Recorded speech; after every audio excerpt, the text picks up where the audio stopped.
Hello, my name is Brett Bailey. I am a bioengineering undergraduate student at UCLA, and my research was on design of a multi-channel biomimetic stimulator system to restore motor function after spinal cord injury. Biomimetic stimulation is stimulating using waveforms that are often found in nature. An example of a biomimetic waveform is an EMG signal. Dynamic stimulation allows us to provide biomimetic stimulation by letting us control the amplitude of each pulse in a wave of pulses. In this presentation, biomimetic and dynamic stimulation will be used interchangeably. The increased control of dynamic stimulation allows for more effective electrical neuromodulation of the spinal cord than conventional periodic stimulation. Studies performed comparing dynamic and conventional stimulation have shown significantly higher leg muscle response to dynamic stimulation protocols, with most significant improvement in middle response times, that is, 5 to 10 milliseconds after stimulation. In this 2019 study, middle response EMG amplitude increased by almost 100% when dynamic stimulation was used. Moreover, longitudinal dynamic stimulation delivered down the spinal cord demonstrated an increased leg EMG amplitude response and potentiation of the EMG signals, even compared to regular dynamic stimulation. This leads to the motivating hypothesis of my research. That is, will independent, multi-channel, arbitrary frequency biomimetic stimulation aid in recovery of motor function after spinal cord injury? To test this hypothesis, it first had to be determined if independent, multi-channel, arbitrary frequency dynamic stimulation was possible with one microcontroller unit. The inherited system could perform one-channel dynamic stimulation and select the frequency of the pulse train. The desired improvements to this system include simultaneous firing of multiple channels, up to 16, arbitrary frequency selection for each channel and for each pulse train, and effective user interface for the Android Studios app that will be compatible with this new 16-channel dynamic stimulation. The stimulation system consists of two major components. First, an app made in Android Studios compatible with any tablet that allows Android device bridging. The app sends stimulation parameters as characters and ints to the microcontroller unit, which converts those stimulation commands into binary and outputs stimulation to the desired channels. Along with the limitations in the app, some of the major obstacles include: first, there is only one timer for executing commands on the microcontroller. The initial design was to send one entire pulse train and reset the timer on the pulse interval.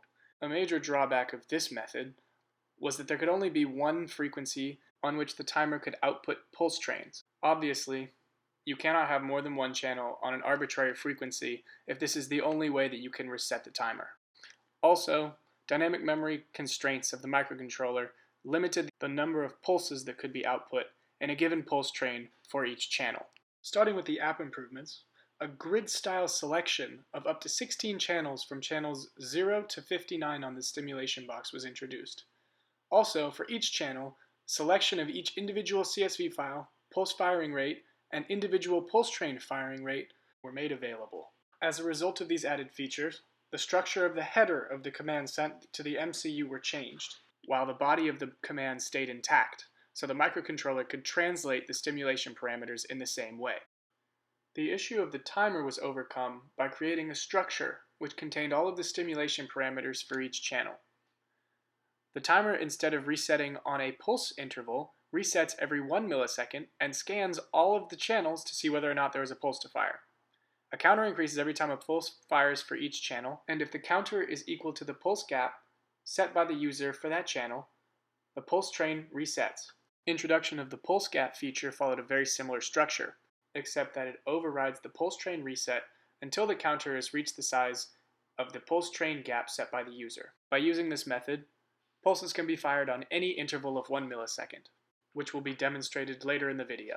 Lastly, dynamic memory was improved by cutting down the size of structures that have been allocated unnecessarily large memory amounts.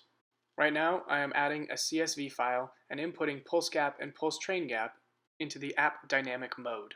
The CSVs determine the cathodic and anodic amplitude of stimulation pulses. They are converted in the app into the stimulation parameters. As you can see, off camera, I have input 16 CSV files with different pulse gaps and pulse train gaps that will offer us different frequencies for a demonstration. Unfortunately, the oscilloscope can only show 4 channels at a time. The channels that I chose for stimulation output were channels 16 through 23 and 48 through 55. On screen are the first 4 channels. that is 16 through 19, each with a different CSV file with a different pulse gap and a different pulse train gap.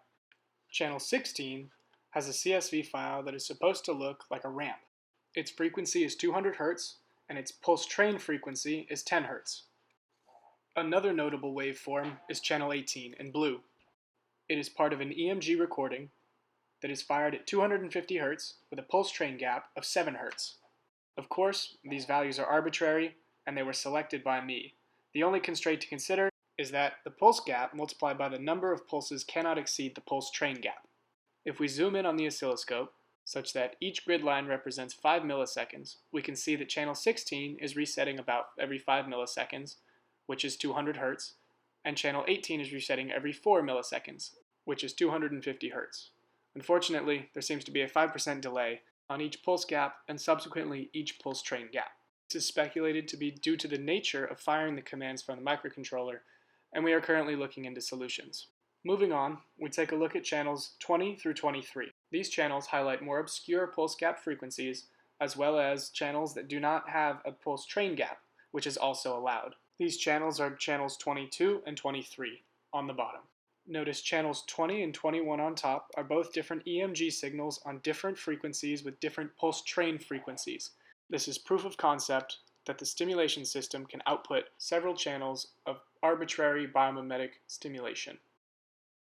To show off the variation in pulse train frequency, each of channels 48 through 51 is a ramp waveform with frequency of 100 Hz. From top to bottom, the pulse train frequencies are 5 Hz, 4 Hz, 2 Hz, and 1 Hz. Again, these values are arbitrary as long as the pulse train gap is larger than the pulse gap multiplied by the number of commands. If we pause the image for a second, the pulse train frequency becomes much clearer.